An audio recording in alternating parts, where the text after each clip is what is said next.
Hello everyone, this is Caleb Simpson here from ZeldaDungeon.net, and you are watching my video walkthrough for The Legend of Zelda Phantom Hourglass for the Nintendo DS. In the last video, we completed all of the optional stuff in the Northeast Quadrant, so now we're finally ready to continue on with the main quest. So head to the Isle of the Dead, which is the island that's in the far top right corner of the Northeast Quadrant, and once you arrive, there isn't really anything we can do in this first little area. You're just going to have to enter the cave off to the right. But there is a mailbox here, and you might, if you saved right before you arrived or whatever, you might see a letter here at this point if you've picked up your console after setting it down for a bit. Because we got several letters in the mail, actually, in the last videos, but I have been resetting my console or changing the date on my 2DS XL, and so as a result, I got those letters early. You can optionally read these books on the tables if you like, and their information is not super useful, but there is 3 pieces of information that they tell you that is. One of which is that this island is shaped like a head wearing a crown, so that becomes important because it gives us context for drawing on our map for puzzles later. The second thing to know is that it says there's a hidden room within this cave, and so we're going to have to find that. And the third thing to know is it says that Aquanine, which is what we came here for, is not actually on this island, it's on the other island here in the Northeast Quadrant. However, in order to access that island, we need an item that is on this island. So, once we complete everything on this island, we'll be able to continue on to the Isle of Ruins.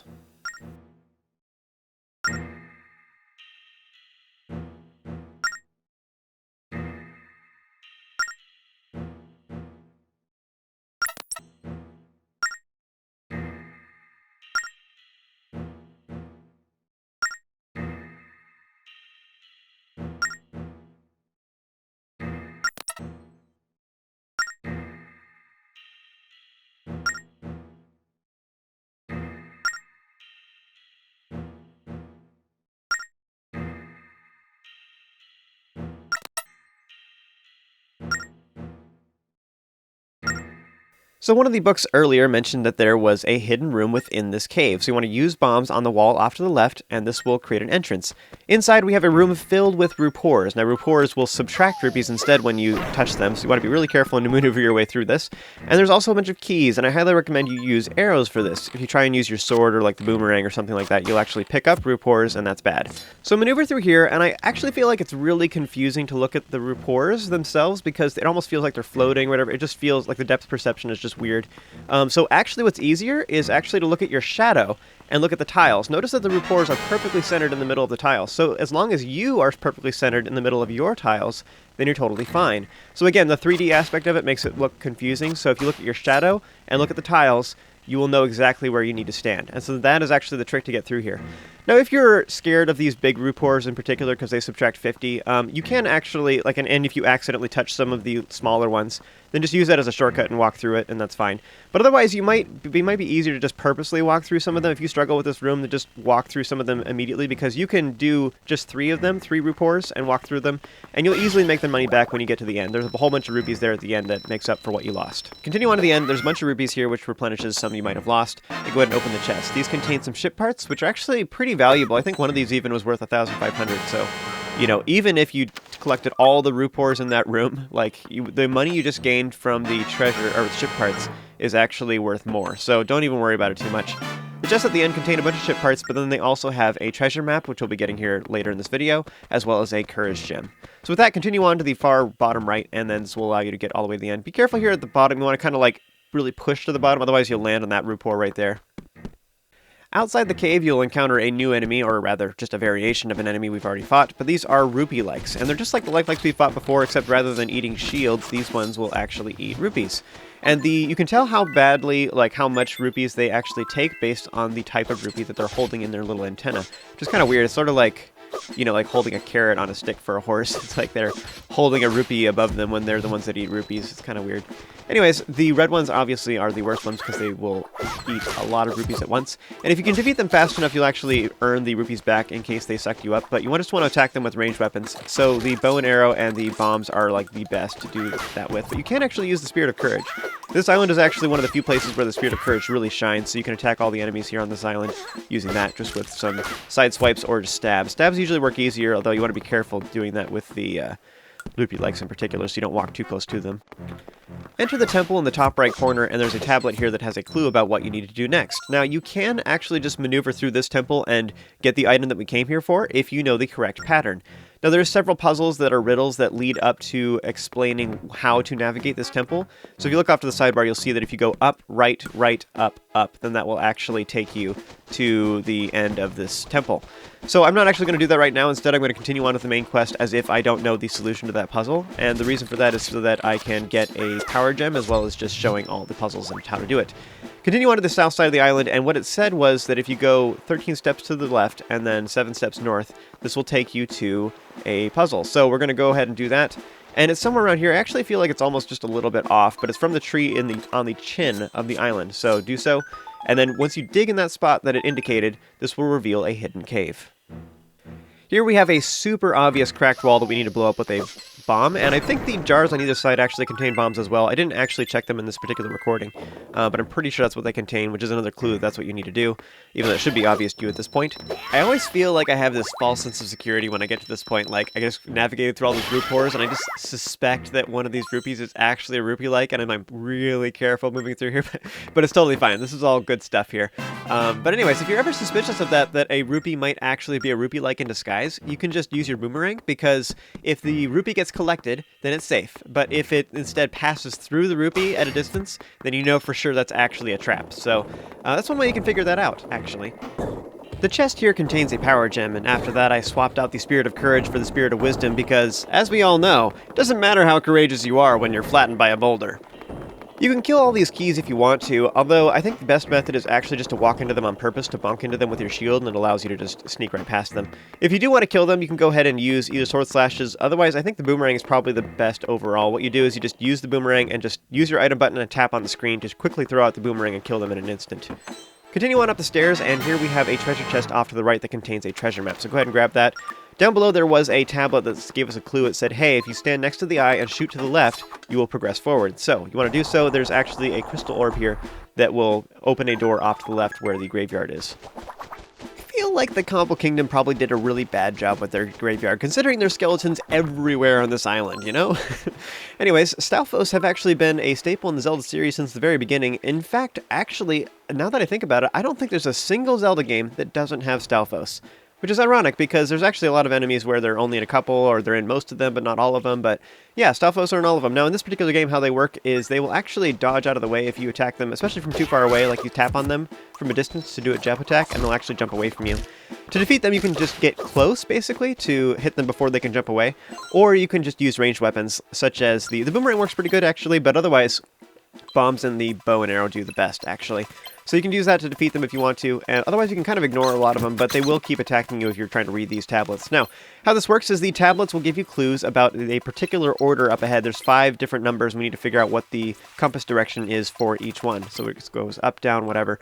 So I actually wrote this down on my sidebar as well, so you don't actually have to do this if you want, but I'm just explaining this is how you solve this puzzle. So they're intending you to write on your map, but whatever you want to do here.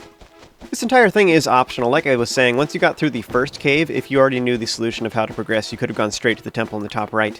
So yeah, the tablets in the top left are entirely optional, as well as the caverns in the bottom right, if you know the correct order. However, the bottom right also leads to that power gem and the map that I got earlier, so that's nice. So once you have the order figured out, you want to enter the temple in the top right, and how this works is if you choose the wrong order or you go the wrong directions, then you'll get lost and appear back at the beginning. So we need to go to the correct place, and again, this is up, right, right, up, up, and I have that written on my sidebar as well. So if you already know that pattern, you don't have to go explore the tablets in the top left at all.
Oh yeah! Now that we have the Regal Necklace, we can finally access the Isle of Ruins because that cyclone is now dispersed.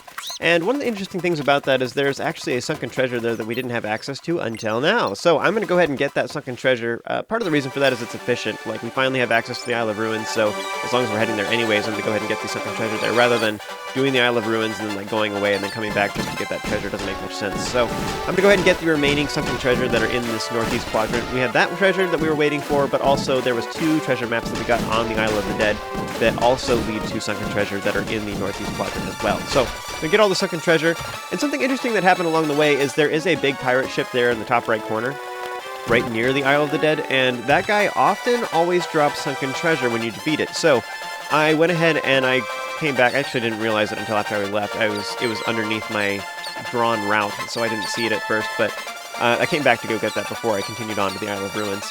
So these guys often drop Sunken Treasure, and just so you know, these big pirate ships have a very high chance to drop very rare treasure, and they can, or ship parts, and they can actually leave golden ship parts here. So it's always worth your while to fight big pirates. And there's one here just north of the Isle of the Dead, and there's also one in the Southeast Quadrant as well.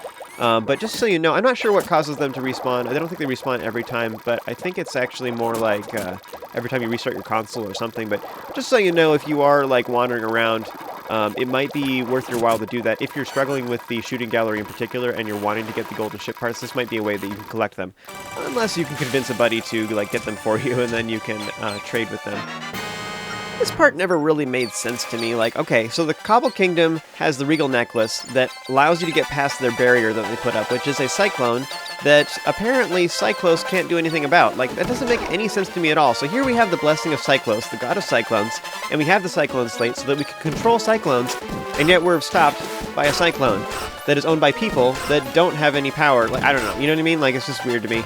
I don't understand why we can't just, like, subdue this thing on our own, and yet we need the Regal Necklace. But then again, I guess we needed the Cyclone Slate anyways, and that was a magical item or whatever, so maybe it's not any different. It's just weird to me because I don't understand why the Cobble Kingdom, who, like, I mean, they don't have cyclones anywhere else. Like, why is it that they have this really powerful barrier thing, I guess? Just weird. It's just totally different than all their other technology, I guess. It's one of those things that always bothered me because we couldn't sail between the southwest and northwest quadrants, and that was because they were trying to force you through the fog, and that makes sense for the first part of the game, but then right after that we don't need that stipulation anymore. I guess I just kind of like the idea of him being like, "What's that? The weather's been causing you problems? Let me fix that for you for the rest of the game." Thanks, buddy. Although I guess that would kind of remove the need for a MacGuffin at this point in the game, or like they'd have to figure out some other form of like quest item you have to get to allow you to progress. I guess it just kind of feels dumb to me because it's like, you know, here we have help from Mr. Cyclone himself, and we still have problems with cyclones from then on, you know? So, fun facts, I was just researching this a little bit because I was always curious, like, I was always wondering, is that the correct word for this? Or, like, the right word for Japan? Or are they using a word for, like, a different area? Like I know that these things are called different things depending on if they're on land or over water, and I thought that they rotated different directions in different parts of the world, or, like, and then I thought that was actually what determined what the name was. That's apparently not true. It's more just where it originates in the world. The rotation actually doesn't have anything to do with the name, which is interesting to me. But the rotation does change depending on where you are. So in the northern hemisphere, they rotate counterclockwise, and in the southern hemisphere, they rotate clockwise. So in this game, they are rotating counterclockwise, which is what they do in Japan as well. So I thought that was interesting. And as far as the name, I was curious, like, is Cyclone even the right name for this? They're calling everything cyclones, and how that works is apparently they call them tropical cyclones when they are, like, lower velocity or whatever, when they're, like, really mellow, and when they're more intense, they start becoming either hurricanes or typhoons. In Japan, it's called a typhoon in that area of the world. However, a typhoon means it's, like, really intense, like, rip up trees or whatever, just, like, super nasty. You don't like it at all. So if it was a typhoon, it'd be like our boat would be being flipped over kind of thing. So these are definitely not violent enough for that. So they are indeed cyclones. So that's all interesting. And I didn't, like, research it super thoroughly or anything. So if anybody's watching this right now and you have some interesting meteorological, like, info to add to the discussion, feel free to do that in the comments, and that would be appreciated.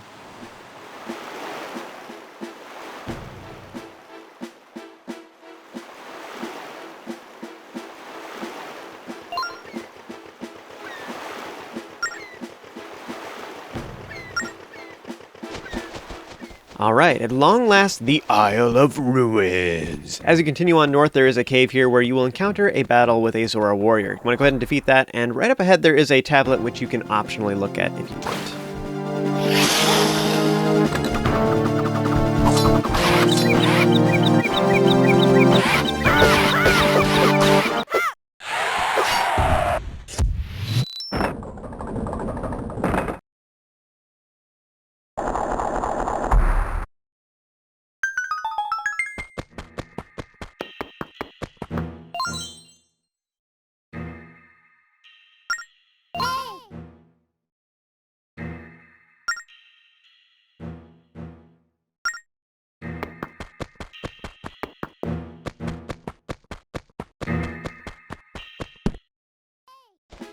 So this area is a maze of all these little platforms where you have to jump across and work your way over to the far top left. Now it's filled with rupees, and half of these are actually Rupee Likes instead. So if you're a little bit scared about getting close to them too, what you can do is actually just use your boomerang, as I was mentioning earlier in the video, and you can just swipe at them with a boomerang. The rupee will be collected if it's a rupee, otherwise it'll pass right over them if it's a Rupee Like. And another way you can tell is actually just the placement of the rupee.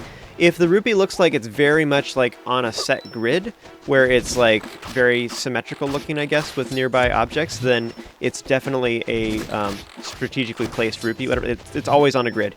If it's meanwhile like almost in between the blocks of the hypothetical grid that would be there, then it's definitely a Rupee Like instead. And that's one way you can tell. As far as defeating them, you can use the Spirit of Courage, but that is a little bit risky because you could fall in the water. But otherwise, bombs and arrows are definitely the best way to do this. So once you finally make it to the top left, you can work your way around here. You just hop down, and there's actually a little secret you can get off to the left. And once again, I keep forgetting to mark my map. I kept having big plans of drawing on my map of where all the stuff was, and I forgot at the time, so that's sad. But anyways, in this top left corner, there is a Rupee Like as well as a true rupee, and then there's this weird patch of dirt that looks a little bit different than the rest of it. It's not quite a regular soft soil location. I guess it's because we're on grass, but dig it up to get 100 rupees. Up ahead, the path forks. You can either take the path to the right, which leads to a shortcut back to the beginning of the island, which is not what we want, obviously. Instead, you want to continue on to the north, and there is a bunch of rolling boulders here, so maneuver your way past them, and at the very north, you'll find some ramps that lead to an upper platform where you can work your way to the far top left to the pyramid there.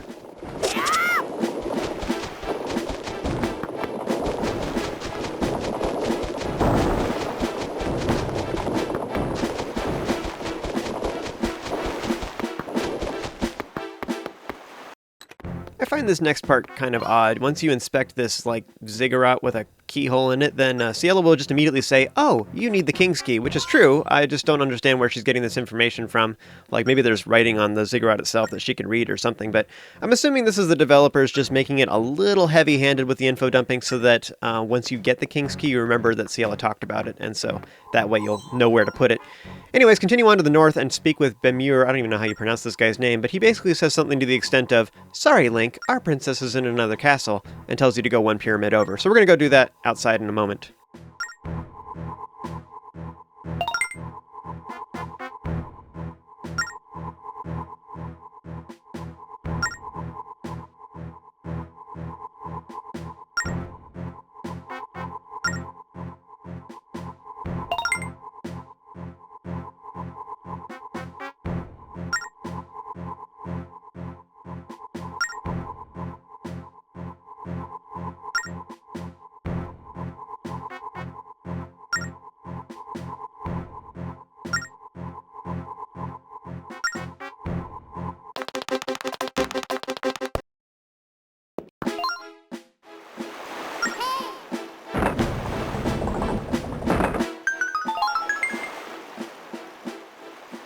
Alright, second night, here we come. You want to work your way to the right and go across the bridge that was created by our good friend Bemure. And then you'll encounter a bunch of mini-blins, and you can actually just totally ignore these guys. You don't have to deal with them whatsoever. So continue on to the right, and there's even some enemies that will shoot you across these upcoming bridges, but you can just ignore them again. Just keep going right and work your way to the pyramid.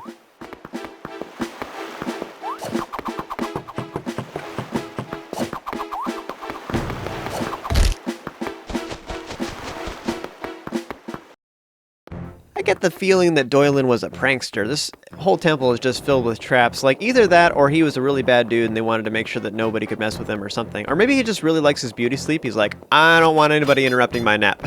So he just made a bunch of obstacles for people to get through. So maneuver past the boulders, sneak past these arrows. You can either bonk into them with your shield or just run past them on the opposite side. There is actually a floor trap along the way too, and then finally some Stalfos that you can just ignore entirely. You don't even have to fight them at all.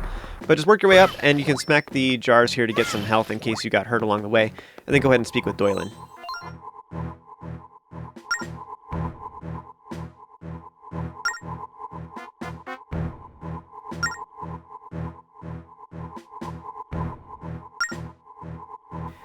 With objective complete, that's all we had to do here in Doylin's temple, and he says that our next objective is to head back to Bermure's temple in the top left corner of the map, which is kind of excessive because we were just there. So with that, you can go ahead and leave, just hop down here. You don't need to go back through the traps again at all. This Stalfos off to the right can be a little bit awkward, but it throws bones at you, and you can either dodge it by going up and down a little bit, or you can actually turn around and bonk into it with your shield, which I tried to do here, but the bone was a little bit too far to the north, I guess. Continue onwards, and you can actually just ignore most of these Stalfos. However, these ones up ahead are a little bit more of a pain to deal with. You can either bonk through all this with your shield, but it's kind of risky. I was just showing it just to show the fact that it's dangerous, but you can stun those Stalfos off to the right with either, you can hit them with arrows, and that works really good to defeat them.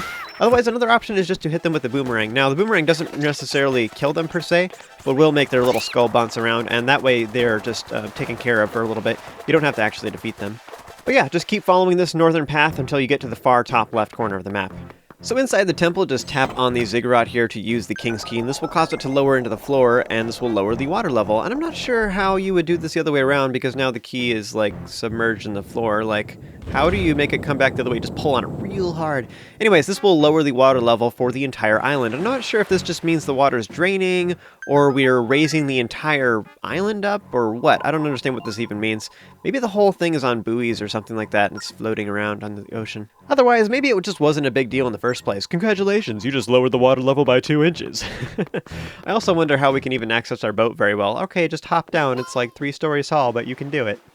Bermure also states excitement over the land being resurrected, and I tend to disagree. I mean, it's still called the Isle of Ruins. It's still filled with dead people, but now we have rolling boulders of death to deal with, so there's that.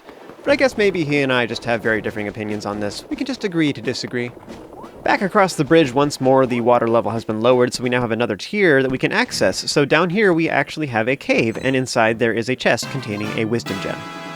Go all the way back right towards Doylin's temple, and as you get there you'll notice that there's a chest on the lower platform actually, so hop down and open it to get a courage gem. Next, just behind Muto's temple itself, you can actually sneak around on this lower platform here and open another chest that contains a big red rupee, which is worth 200. Go back right, circle around the right side of Doylin's temple, and this time you can go to the south a little bit. There's actually a further area south, but it doesn't lead to anything. There's just some Stalfos and I think Rupee Likes down there. But anyways, you want to circle around, and from the southern area, there's actually a ramp that leads back up to this bridge. So work your way back over here, and then once you get back to the left from Doylin's temple, you can hop down here to get a chest containing 100 rupees.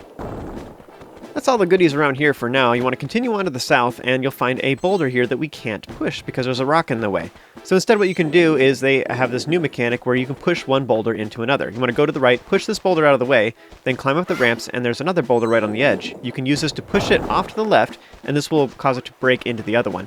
And if you somehow screw this up by pushing that other boulder off to the right instead, you could actually just leave the screen and come back, and that will reset it.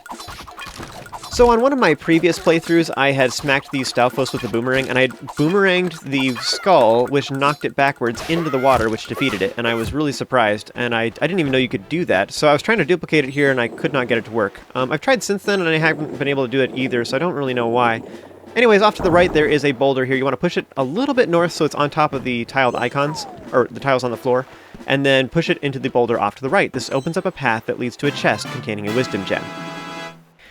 And again, like I explained just a little bit ago, if you screw up these boulders at all, you can just leave the area and come back and it will reset it. So don't worry about it too much if you do it the wrong way or you go the other way first. Now you want to go back to the boulder and this time push it a little bit to the right and then push it down the stairs to the south. At this point, there's actually a super awesome shortcut back to the beginning of the island, and that'll allow us to get back here really easily without having to go through all that stuff again. And that's very nice, and I do highly recommend you do that. I'm just going to enter Max's temple first, but I just wanted to point it out so that you don't forget to do it. So something worth noting is we just got our final wisdom gem, and that means we can go to Spirit Island and upgrade our Spirit of Wisdom to rank 2, which is awesome. It reduces damage even further. However, I don't really feel like that's super beneficial for this dungeon in particular, so I'm actually going to wait and go get all 3 spirits at Spirit Island after this dungeon, once we have all the gems. So whatever you want to do, you can optionally go to Spirit Island right now to upgrade the Spirit of Wisdom. I'm going to wait and do it after the dungeon, so whatever you want to do. So at this point, our next objective is to enter Muto's temple, and in order to do that, we need to solve a little riddle by drawing the correct shape on a door. And if you already know the shape, you can just draw it directly. So you can skip ahead in a little bit in the video where I go to Muto's temple and I open the door and then we're ready to go. Otherwise, you can hang out with me for the next little bit and I will get the clues that are in the bottom left corner of the map by reading tablets, and I will also get a power gem along the way. So if you want that power gem or you just want to experience the puzzles, you can follow along with me to the left. Otherwise, you can skip in the video and open the door directly. So here's that shortcut I was talking about. Make sure you step on this thing. This is very handy before you start working your way back north or something. But this will allow you to hop down over here to the left, and there is, as soon as you get over there, there's actually a chest just north of the screen. So hop down here and then go north, and now that the water has been uncovered, there's a chest containing a power gem. This area is also filled with Rupee Likes, and you can tell if a rupee is real or not by throwing the boomerang at it. If it gets collected, then it's just a rupee. If it passes through it, then it's actually a Rupee Like, and you can just get close to activate them and then attack them with either bombs or arrows. Otherwise, you can use the Spirit of Courage, but it just doesn't do as much damage. So either way, that's how you can figure out if they're real or not. So apparently, all these years I've been doing this next puzzle wrong. So how it works is there's all these tablets, and there's 7 of them. One of them is just like washed out, I think. One of them has a relative clue, and the other one has the actual like hints to actually completing the puzzle. How this works is you go to each tablet, you talk to it, and it tells you a number and a compass direction. So what you want to do is you actually draw the number and then draw the compass direction away from that tablet. And what it'll do is it'll connect with another tablet in that direction. Now, I don't even know, I'm watching my gameplay right now as I'm doing commentary, and I finally figured out, it finally clicked for me, and it feels so obvious. I don't know how I didn't see this before. What I've been doing this entire time is just drawing the numbers and the compass directions in the corner and then figuring out the shape based on that. So apparently I've been silly all these years. Now, one thing that's sort of weird is it doesn't actually say where the starting point is, but it's in the very top left corner of the door. So we're going to do that. So number 1 is also number 6, in other words, too. So it's all going to connect together. So this does make a shape. We'll draw that on the door in a little bit. You want to continue on north, and I actually went here earlier, but there is this soft soil location in this little nook here, and it had 100 rupees in it. Now, for some reason, the Rupee Like has reappeared, as well as the big 100 rupees, which is kind of strange. I don't actually know why this is. I'm thinking, so I guess I should explain, is that when you dig up soft soil locations in other islands, if it has a big prize like this, it only has it once. You can only collect it one time. This one, you're able to collect it twice, and I think the reason is because before I did it when the water level was still high, and now that the water level is lowered, it has 100 rupees in it again. And I'm not sure if that's basically like, this is actually like a duplicated island, you know what I mean? Like, it's not actually the same island programmed, technically. That's a completely different room or something, essentially. And as a result, there's another 100 rupees there. I don't know if that's the case. As far as I know, all the other chests are actually, you can only get them when the water's lowered anyway, with all the gems and stuff like that. So I don't know if that's the case.